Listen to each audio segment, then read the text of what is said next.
You know my first guest tonight as the star of NCIS, now in its 17th season on CBS. Please welcome to The Late Show, Mark Harmon.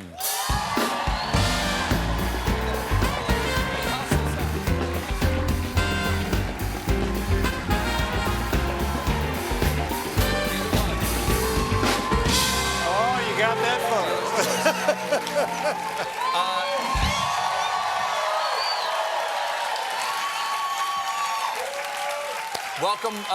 Welcome to the show. Happy to have you here. Thank you. Happy to be here. I know you don't do a ton of talk shows. I don't. And so we're so happy to have you here.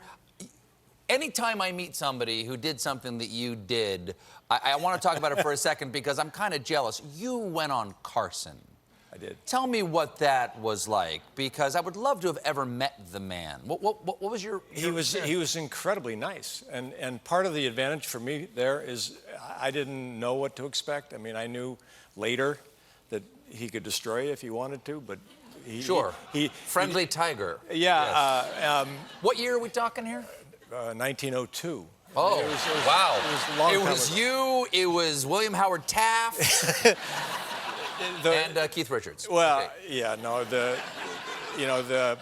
he was a really nice man, and I was on the show actually twice. I did it once, and then the second time I went back, they had a comic on there that I didn't know was going to be on there, and he was a comic that I really loved, and I walked out and he was sitting in the seat here, and I was behind the curtain. I didn't know he was there, and I walked out, and I just couldn't believe he was here because I knew all his albums. Come on, you know who he was.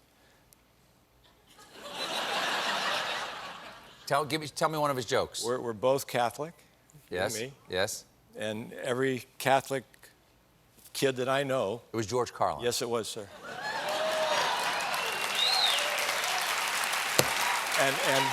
That's another thing to be jealous of. I never got to meet Carlin. No, well, I had never met him either. I had worked his concerts. I had worked concerts as a kid in college, and he was sitting there, and Carson was where you were, and I couldn't believe it was George Carlin, which gave Carson what he loved to do, which was just pretending he was being ignored. Sure. Which he did the whole show. Right. But I knew, I knew all of his bits. Did your parents know you listened to George Carlin when you were younger? Because he was famous for the 7 dirty words you could never say on television. Yes, he was. Do you remember what they are? I do, but... I know, we can't say them. This is exactly... What was the first talk show you ever did? First talk show, I don't remember who. It might have been Merv Griffin, but I'm not sure. But I did a really forgettable movie called Beyond the Poseidon Adventure. Oh, sure, yeah. And they invited me to go to this talk show, and I'd never been on a talk show, and so I was the last guest. And so I was in the waiting room. All 6 of the others went out there, and what I didn't know is the first guest gets to talk longer, and then as you go toward the end of the show, your time shortens. Sure. So by the time I got out there, literally, I had less than 30 seconds, probably 26 seconds. I don't know what it was. But I was there, and whoever, they came back from a commercial, the host said, "Hey, weren't you a football player?" And Peter Boyle, who was also on the movie, he took the question. He was down there. And he went, "I played football?" And so all of a sudden, the cameras went over to here.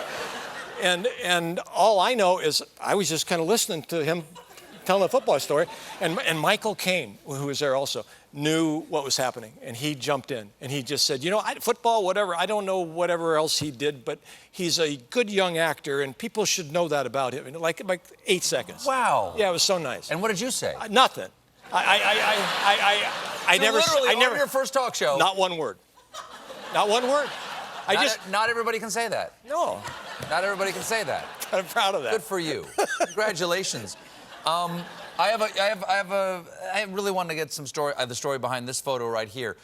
You're in town because you've received an award from the National Football Foundation, which also honored you back in '73 as a student athlete at the time, right? Okay.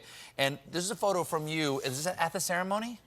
It is. Okay. So this is you at the ceremony. That's you right there. And who's this gentleman right here? That's my dad. That's your dad. And this guy... The Duke. John Wayne. Yeah. Okay, I want to get to Wayne in a second. Okay. Can you explain this tuxedo? right there. Yeah. Because, listen, you're a handsome man. You were vibrantly handsome young man. Not even you can make that tuxedo work. What? It came from California. I did not know. I brought a suit. I got here and they said, you have to have a tux.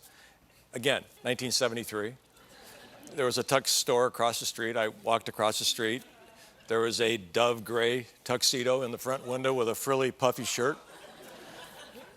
And that was me. That's all I could say. And You look, in this, you look like one of the rejected Osmond brothers in this. Well, what was the Duke like? Did you get to talk to John Wayne? No. We all waited in line. We were excited to meet him, and all night he called me rebel. Why? Because I had a gray tuxedo on. He thought you were some damn hippie. No, he signed my program, To the Rebel. May the wind always be at your back, John Wayne. I still have it. Yes, I do. You've lived a rich life, Mark Harmon. No, I just have a little library. So you've had a really long and a successful acting career. Did you have any mentors, any people who gave you advice? I've had a lot of them, and there are many that's, Michael Caine stands out. Who stands out maybe more than any of them is Carl Malden, who was also on that Poseidon Adventure movie that we were talking about before. But there was the guy who directed it and wrote that was a guy named Irwin Allen, and he was called at the time the Master of Disaster. Right. He did all those Towering Inferno. Did all those movies. That, yeah. And I didn't know anything about him. I was just happy to get the part, and I was on the set, and I didn't know he was a screamer, but he was a screamer, and he got in Michael Caine's face, and I mean, Michael Caine heard like 2 words and was gone. And then I think Sally was there and gone. And then, I don't know, Slim Pickens, or whoever, gone. But anyway, he went through the whole line, and then he got in my face, and I'm a jock, so you scream at me, I just stand there and listen to you. And he did that for 3 days. And then on the 3rd day, someone just stepped between me and him yelling at me. And that guy, I just saw him from the back, put his hand right in his chest and went like this and said, from this moment on, if you have anything to say to the kid, you say it to me first. You understand me? And Irwin kind of puffed up and walked away. And the guy turned around, it was Carl Malden. And he said, I've been watching you. He said, you look like you like to learn. Do you like to learn? I said, I like to learn. He said, well, I like to teach. He said, how about I'm your teacher? I'll be your teacher for 27 weeks every day here. And that was like my master class, But he said, I'm going to give you your first lesson. I said, okay, first lesson. He said, never try to be bigger than the star of the movie. I said, okay. He said, you know who the star of this movie is? I said, Michael Caine. He said, no. I said, Sally Field? No. You? No. The ship. That's what he said. It's the Poseidon Adventure. Yeah. Poseidon Adventure. Okay. Wow.